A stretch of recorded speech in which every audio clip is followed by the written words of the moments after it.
பேடி போடா. நீயே சொல்லிட்டு வருவியா? பேடி போடா. அங்க போய் பின்னாடி போய் நீயே போய் 3-2 ஓடுவாரா இவரு?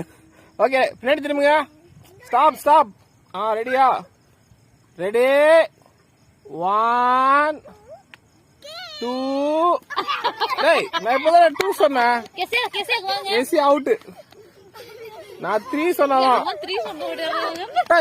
நீங்க பாட்டுக்கு 3 ஓடுறீங்க. ரெடியா?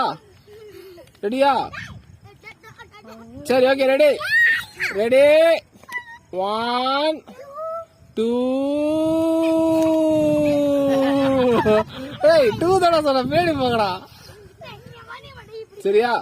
ரெடி 1 2 3. யாரா அது? குட்டி